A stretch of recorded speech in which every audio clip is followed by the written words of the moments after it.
Assalamualaikum warahmatullahi wabarakatuh. Alhamdulillah nahmaduhu wa nasta'inuhu wa nastaghfiruhu wa na'udzu billahi min syururi anfusina wa min sayyiati a'malina. May yahdihillahu fala mudilla lahu wa may yudlil fala hadiyalah. Asyhadu an la ilaha illallah wa asyhadu anna Muhammadan abduhu wa rasuluhu la nabiyya ba'dah. Baiklah teman-teman, yang terhormat Ibu Hajah Siti Rofiah, SHI, SH, MH, MSI. Halo teman-teman sekalian, perkenalkan nama saya M Hasan NIM 068. Di sini saya akan sedikit merangkum matkul pengantar ilmu hukum guna memenuhi tugas. Langsung saja, hukum adalah suatu sistem peraturan yang di dalamnya terdapat norma-norma dan sanksi-sanksi yang bertujuan untuk mengendalikan perilaku manusia, baik secara individu maupun kelompok. Hukum memiliki fungsi yang penting dalam masyarakat, yaitu untuk menciptakan ketertiban, keadilan, dan kesejahteraan. Pengertian ilmu hukum. Ilmu hukum adalah suatu cabang ilmu pengetahuan yang mempelajari tentang hukum. Ilmu hukum mempelajari tentang hakikat hukum, sumber hukum, struktur hukum, serta perkembangan hukum. Ruang lingkup ilmu hukum meliputi berbagai aspek, antara lain asas-asas hukum, sumber hukum, sejarah hukum, filsafat hukum, metodologi hukum, hukum positif, hukum adat, hukum internasional. Pengantar ilmu hukum adalah mata kuliah yang memberikan gambaran umum tentang ilmu hukum. Mata kuliah ini membahas tentang hakikat hukum, sumber hukum, struktur hukum, serta ruang lingkup ilmu hukum. Mata kuliah pengantar ilmu hukum penting untuk dipelajari oleh mahasiswa hukum maupun masyarakat hukum umum. Mata kuliah ini memberikan pemahaman dasar tentang hukum sehingga dapat membantu mahasiswa hukum dalam mempelajari hukum secara lebih mendalam. Adapun tujuan hukum adalah sasaran yang ingin dicapai oleh hukum. Tujuan hukum dapat dirumuskan secara umum dan khusus. Secara umum, tujuan hukum adalah untuk menciptakan ketertiban, keadilan, kesejahteraan dalam masyarakat. Secara khusus, tujuan hukum dapat dirumuskan sebagai berikut, yaitu menciptakan ketertiban, menegakkan keadilan, menyejahterakan masyarakat. Adapun fungsi hukum adalah peran yang dijalankan oleh hukum dalam masyarakat. Fungsi hukum dapat diklasifikasikan menjadi dua, yaitu fungsi umum dan fungsi khusus. Fungsi umum hukum adalah fungsi yang dijalankan oleh hukum secara umum dalam masyarakat. Fungsi umum hukum meliputi fungsi ketertiban, kemudian fungsi keadilan yang untuk menegakkan keadilan dalam masyarakat. Fungsi kepastian untuk memberikan kepastian hukum bagi masyarakat. Fungsi kemanfaatan untuk memberikan kemanfaatan bagi masyarakat. Adapun alat-alat untuk mencapai tujuan hukum, yang pertama adalah sanksi hukum. Sanksi hukum adalah hukuman yang diberikan kepada pelanggar hukum. Sanksi hukum berfungsi untuk memberikan efek jera kepada pelanggar hukum agar tidak mengulangi perbuatannya. Kemudian penegak hukum. Penegak hukum adalah lembaga atau orang yang bertugas untuk menegakkan hukum. Penegakan hukum meliputi polisi, kejaksaan, dan pengadilan. Kemudian lanjut ke pendidikan hukum. Pendidikan hukum adalah proses pembelajaran tentang hukum. Pendidikan hukum berfungsi untuk meningkatkan kesadaran hukum masyarakat agar masyarakat dapat memahami dan mematuhi hukum. Kemudian penegakan hukum yang adil. Penegakan hukum yang adil adalah penegakan hukum yang tidak diskriminatif dan tidak memihak. Penegakan hukum yang adil berfungsi untuk memberikan rasa keadilan bagi masyarakat. Kemudian perubahan sosial. Perubahan sosial adalah perubahan yang terjadi dalam masyarakat. Perubahan sosial dapat menjadi alat untuk mencapai tujuan hukum. Misalnya, perubahan sosial yang mengarah pada peningkatan kesejahteraan masyarakat. Lanjut, kita akan membahas tentang manusia sebagai makhluk sosial. Manusia adalah makhluk sosial karena memiliki kebutuhan untuk hidup bersama dengan manusia lainnya. Kebutuhan ini muncul karena manusia memiliki sifat-sifat dasar sebagai berikut: kebutuhan akan cinta kasih, kebutuhan akan rasa aman, kebutuhan akan pengakuan, kebutuhan akan aktualisasi diri. Kebutuhan-kebutuhan tersebut dapat terpenuhi jika manusia hidup bersama dengan manusia lainnya. Oleh karena itu, manusia memiliki kecenderungan untuk hidup berkelompok dan membentuk masyarakat. Kemudian kita akan membahas norma. Norma sebagai perlindungan kepentingan manusia. Norma adalah aturan yang mengatur perilaku manusia dalam masyarakat. Norma berfungsi untuk melindungi kepentingan manusia, baik secara individu maupun kelompok. Norma dapat diklasifikasikan menjadi berbagai macam, antara lain norma agama, norma keasusilaan, norma adat, norma hukum. Norma agama mengatur perilaku manusia berdasarkan ajaran agama.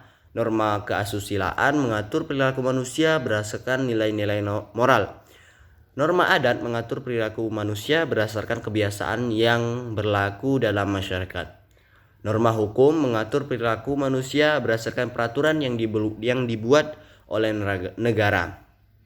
Kemudian, alasan keberadaan hukum.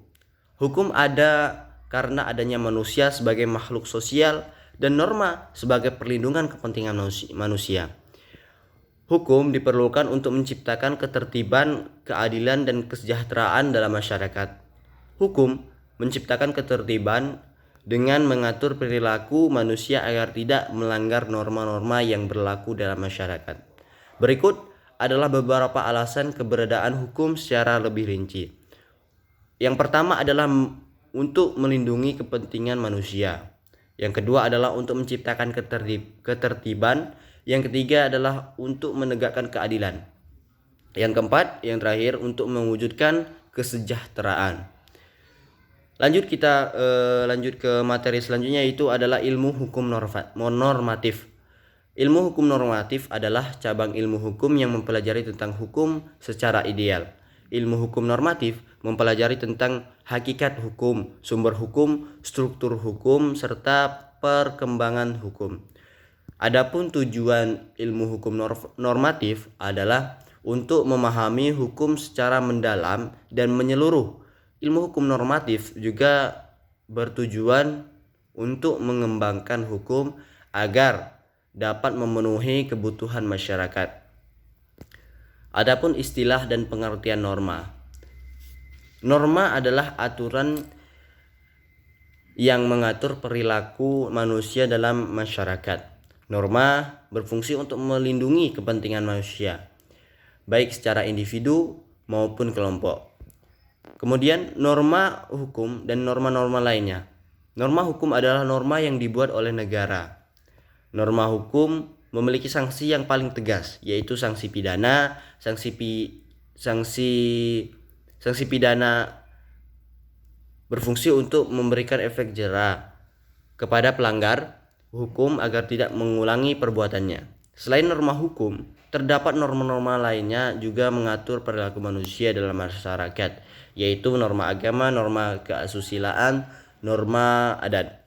Norma agama mengatur perilaku berdasarkan ajaran agama, norma keasusilaan mengatur perilaku manusia berdasarkan nilai-nilai moral, norma adat mengatur perilaku manusia berdasarkan kebiasaan yang berlaku dalam masyarakat. Keberlakuan norma hukum adalah keadaan di mana norma hukum berlaku dalam masyarakat. Keberlakuan norma hukum dapat dilihat dari beberapa aspek, yaitu aspek formal, aspek material, aspek praktis. Lanjut, pengertian sistem hukum. Sistem hukum adalah suatu kesatuan dari unsur-unsur yang saling berkaitan dan bekerja sama untuk mencapai tujuan tertentu. Unsur-unsur sistem hukum meliputi norma hukum. Yang pertama adalah norma hukum, yaitu aturan yang mengatur perilaku manusia dalam masyarakat. Kemudian penegak hukum, yaitu lembaga atau orang yang bertugas untuk menegakkan hukum. Kemudian sanksi hukum, yaitu hukuman yang diberikan kepada pelanggar hukum. Adapun macam-macam sistem hukum, sistem hukum di dunia dapat diklasifikasikan menjadi beberapa macam, yaitu sistem hukum Eropa kontinental, yang mana sistem hukum Eropa kontinental adalah sistem hukum yang berasal dari Eropa Barat. Sistem hukum ini didasarkan pada konsep kodifikasi, yaitu pengelompokan dan penyusunan norma hukum secara sistematis dalam bentuk undang-undang. Sistem hukum Eropa kontinental diterapkan di banyak negara di dunia, termasuk Indonesia, Prancis, Jerman, Italia, dan Spanyol. Kemudian kita memasuki sistem selanjutnya, yaitu sistem hukum Anglo-Saxon. Sistem hukum Anglo-Saxon adalah sistem hukum yang berasal dari Inggris. Sistem hukum ini didasarkan pada konsep precedence, yaitu keputusan pengadilan sebelumnya yang dijadikan sebagai dasar untuk memutuskan perkara yang serupa. Sistem hukum Anglo-Saxon diterapkan di banyak negara di dunia, termasuk Amerika Serikat, Inggris, Australia, dan Kanada. Kemudian ada sistem hukum adat. Sistem hukum adat adalah sistem hukum yang berasal dari kebiasaan yang berlaku dalam masyarakat. Sistem hukum ini didasarkan pada nilai-nilai dan norma-norma yang hidup dalam masyarakat. Sistem hukum adat diterapkan di banyak negara di dunia, termasuk Indonesia, Afrika, dan Asia. Kemudian sistem hukum Islam. Sistem hukum Islam adalah sistem hukum yang didasarkan pada ajaran agama Islam. Sistem hukum ini didasarkan pada Al-Quran, Sunnah, dan Ijma'. Sistem hukum Islam diterapkan di banyak negara di dunia, termasuk Indonesia, Arab Saudi, Iran, dan Pakistan. Kemudian kita memasuki pengertian sumber hukum. Sumber hukum adalah tempat di mana norma hukum itu berasal. Sumber hukum dapat diartikan sebagai asal mula hukum atau tempat di mana hukum itu ditemukan. Adapun jenis-jenis sumber hukum, yang pertama adalah sumber hukum formal. Adalah sumber hukum yang menentukan bentuk atau wujud hukum. Sumber hukum formal dapat diklasifikasikan menjadi, yang pertama adalah undang-undang. Undang-undang adalah peraturan perundang-undangan yang dibentuk oleh lembaga legislatif. Undang-undang memiliki kekuatan hukum tertinggi dalam sistem hukum Indonesia. Kemudian kebiasaan. Kebiasaan adalah perbuatan yang dilakukan berulang-ulang oleh masyarakat dan dianggap sebagai suatu keharusan. Kemudian traktat. Traktat adalah perjanjian antar negara yang dibuat secara tertulis dan mengikat secara hukum. Kemudian jurisprudensi. Jurisprudensi adalah keputusan pengadilan yang dijadikan sebagai dasar untuk memutuskan perkara yang serupa. Kemudian pendapat ahli hukum. Pendapat ahli hukum adalah pendapat yang dikemukakan oleh ahli hukum tentang hukum. Pendapat ahli hukum dapat menjadi sumber hukum jika pendapat tersebut memiliki nilai ilmiah dan dapat dipertanggungjawabkan. Kemudian perjanjian. Perjanjian adalah kesepakatan antara dua orang atau lebih yang dibuat secara tertulis dan mengikat secara hukum. Kemudian sumber hukum material adalah sumber hukum yang menentukan isi atau materi hukum. Sumber hukum material dapat diklasifikasikan menjadi ajaran agama. Ajaran agama adalah ajaran yang diturunkan oleh Tuhan kepada manusia. Kemudian nilai-nilai moral. Nilai-nilai moral adalah nilai-nilai yang dianggap baik dan benar oleh masyarakat. Kemudian kebutuhan masyarakat. Kebutuhan masyarakat adalah kebutuhan yang diperlukan oleh masyarakat untuk memenuhi kehidupannya. Lanjut ke subjek hukum. Subjek hukum adalah segala sesuatu yang dapat menjadi penyandang, pemilik atau pendukung hak serta kewajiban hukum. Subjek hukum dapat berupa manusia secara individu ataupun badan hukum. Manusia sebagai subjek hukum. Manusia sebagai subjek hukum memiliki ciri-ciri sebagai berikut: memiliki kesadaran hukum, memiliki kemauan bebas, memiliki kemampuan untuk bertindak hukum. Kemudian badan hukum sebagai subjek hukum. Badan hukum adalah kumpulan orang atau kekayaan yang terorganisasi dan merupakan satu kesatuan yang memiliki hak dan kewajiban hukum. Badan hukum dapat berupa perusahaan, yayasan, atau organisasi lainnya. Kemudian kita lanjut ke objek hukum. Objek hukum adalah segala sesuatu yang dapat menjadi sasaran atau objek dari hak dan kewajiban hukum. Objek hukum dapat berupa benda, hak, atau jasa. Benda sebagai objek hukum. Benda sebagai objek hukum dapat berupa benda terwujud seperti rumah, mobil, atau tanah. Benda sebagai objek hukum juga dapat berupa benda tidak berwujud seperti hak cipta, hak paten, atau hak merek. Kemudian hak sebagai objek hukum. Hak sebagai objek hukum adalah hak yang dimiliki oleh seseorang untuk melakukan sesuatu atau menuntut sesuatu dari orang lain. Hak dapat berupa hak milik, hak asasi manusia, dan atau kebendaan. Kemudian jasa sebagai objek hukum. Jasa sebagai objek hukum adalah jasa yang dapat diberikan oleh seseorang kepada orang lain. Jasa sebagai objek hukum dapat berupa jasa pendidikan, jasa kesehatan, atau jasa transportasi. Kemudian hak. Hak adalah kekuasaan yang diberikan oleh hukum kepada seseorang untuk melakukan sesuatu atau menuntut sesuatu dari orang lain. Hak merupakan salah satu unsur penting dalam hukum. Adapun ciri-ciri hak, yang pertama adalah merupakan kuasa. Yang kedua adalah diberikan oleh hukum. Yang ketiga dapat dilakukan atau dituntut. Yang keempat diperlukan untuk kepentingan manusia. Adapun jenis-jenis hak, hak dapat diklasifikasikan menjadi beberapa macam, yaitu yang pertama adalah hak mutlak, yaitu hak yang tidak dapat diganggu gugat oleh orang lain. Kemudian hak relatif, yaitu hak yang dapat diganggu gugat oleh orang lain. Kemudian hak pribadi, yaitu hak yang melekat pada diri seseorang. Kemudian hak publik, yaitu hak yang dimiliki oleh masyarakat secara keseluruhan.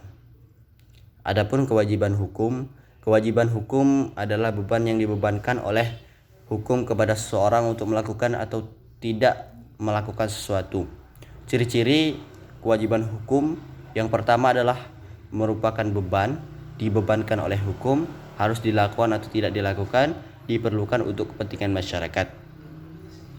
Lanjut ke peristiwa hukum. Peristiwa hukum adalah kejadian yang menimbulkan akibat hukum.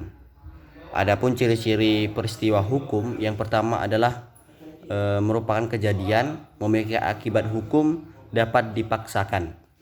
Jenis-jenis peristiwa hukum, yang pertama adalah perbuatan manusia, yaitu peristiwa hukum yang disebabkan oleh perbuatan manusia seperti perbuatan melanggar hukum, perbuatan sah, dan perbuatan yang menimbulkan akibat hukum lainnya.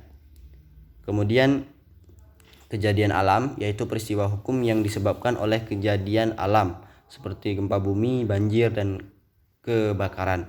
Adapun selanjutnya yaitu kejadian lainnya, yaitu peristiwa hukum yang disebabkan oleh kejadian lainnya seperti lahir, mati, dan pernikahan. Hukum, kita lanjut ke hubungan hukum. Hubungan hukum adalah hubungan antara dua orang atau lebih yang menimbulkan akibat hukum. Hubungan hukum dapat berupa hubungan antara orang dengan orang, hubungan antara orang dengan benda, atau hubungan antara orang dengan negara. Ciri-ciri hubungan hukum.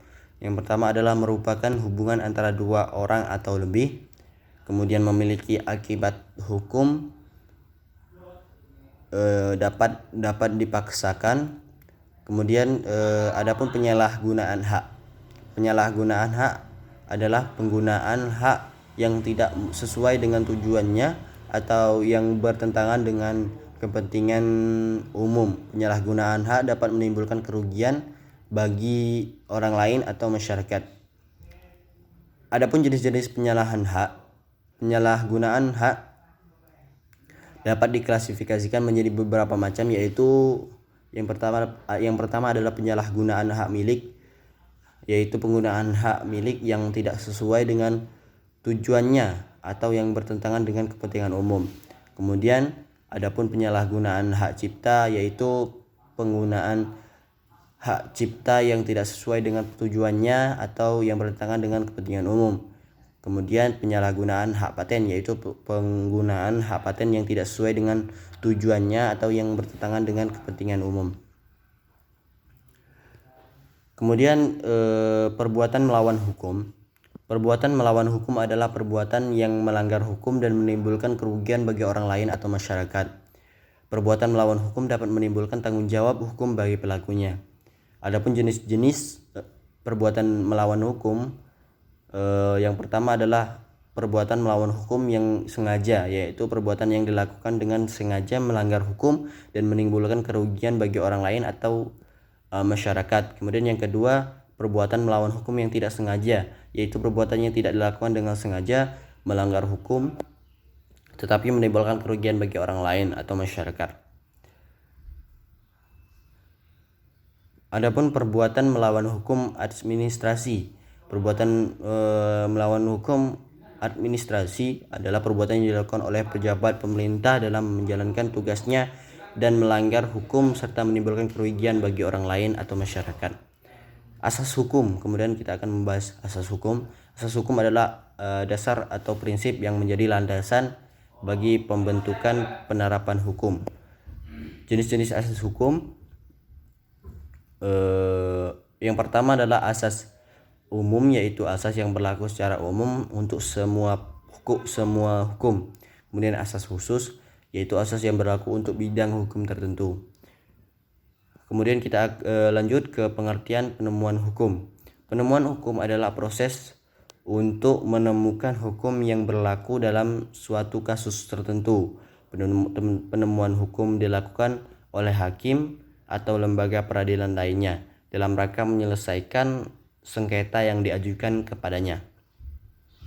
Penemuan hukum dapat dilakukan dengan berbagai cara, antara lain penafsiran hukum, yaitu proses untuk memahami maksud dari norma hukum yang berlaku. Konstruksi hukum, yaitu proses untuk menciptakan hukum baru untuk mengisi kekosongan hukum. Adapun metode penemuan hukum, penafsiran hukum adalah proses untuk memahami maksud dari norma hukum yang berlaku. Penafsiran hukum dilakukan dengan cara menganalisis norma hukum tersebut dari berbagai aspek. Kemudian lanjut ke pengertian ilmu hukum empiris. Ilmu hukum empiris adalah cabang ilmu hukum yang mempelajari hukum dengan menggunakan metode ilmiah.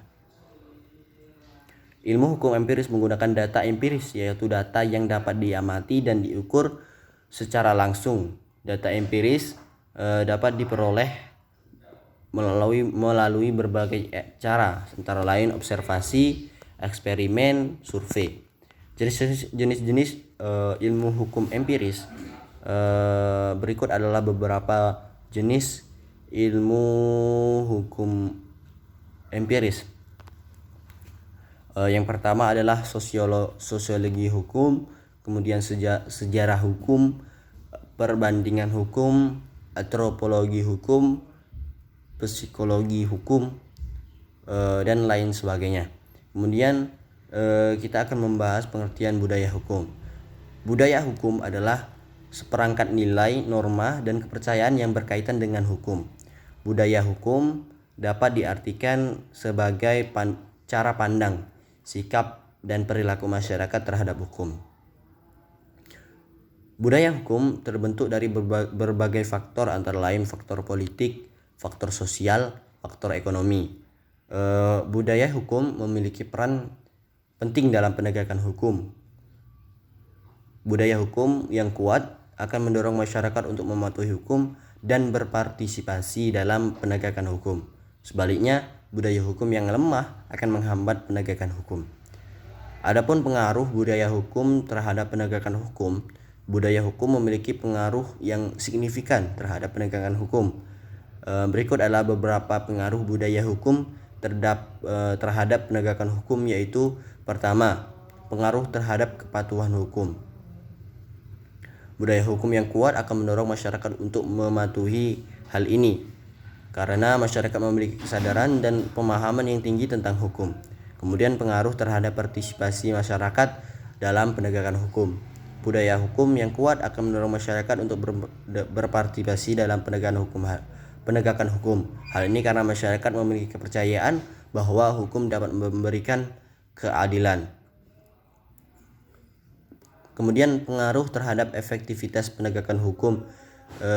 Budaya hukum yang kuat akan meningkatkan efektivitas penegakan hukum. Hal ini karena masyarakat akan mendukung upaya penegakan hukum oleh aparat penegak hukum. Sebaliknya, budaya hukum yang lemah akan menghambat efektivitas penegakan hukum. Lanjut ke unifikasi hukum Indonesia. Unifikasi hukum adalah proses penyatuan hukum-hukum yang berlaku di suatu negara menjadi satu sistem hukum yang utuh dan terpadu. Unifikasi hukum bertujuan untuk menciptakan kepastian hukum dan keadilan bagi semua warga negara.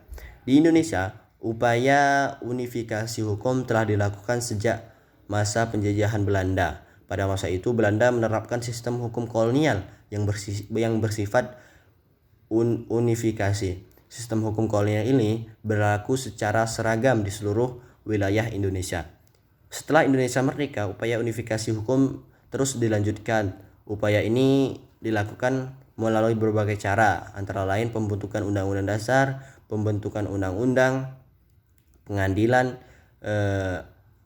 selanjutnya pluralisme hukum Indonesia. Pluralisme hukum adalah keadaan di mana terdapat beberapa sistem hukum yang berlaku di suatu negara. Pluralisme hukum dapat terjadi karena berbagai faktor, antara lain keragaman suku bangsa, keragaman agama, keragaman budaya, dan lain sebagainya. Pluralisme hukum di Indonesia dapat dilihat dari keberadaan hukum adat, hukum agama, dan hukum negara. Hukum adat adalah hukum yang mengatur kehidupan masyarakat adat. Hukum adat telah ada sejak sebelum Indonesia merdeka. Kemudian hukum agama, hukum yang bersumber dari agama. Hukum agama mengatur kehidupan beragama masyarakat. Hukum negara, hukum yang dibuat oleh negara. Hukum negara mengatur kehidupan bermasyarakat secara umum. Pluralisme hukum di Indonesia dapat menjadi tantangan sekaligus peluang bagi penegakan hukum. Tantangan yang dihadapi adalah kurangnya kepastian hukum dan keadilan bagi masyarakat. Peluang yang dihadapi adalah adanya keragaman nilai dan norma yang dapat menjadi sumber inspirasi bagi pembangunan masyarakat. Mungkin dapat sekian rangkuman yang bisa saya jelaskan pada kesempatan kali ini. Terima kasih kepada dosen pengampu Ibu Siti Rofiah yang telah memberikan ilmunya sehingga kami dapat memahami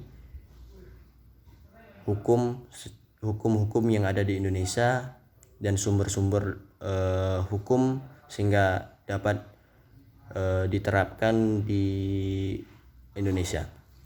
Sekian dari saya. Wassalamualaikum warahmatullahi wabarakatuh.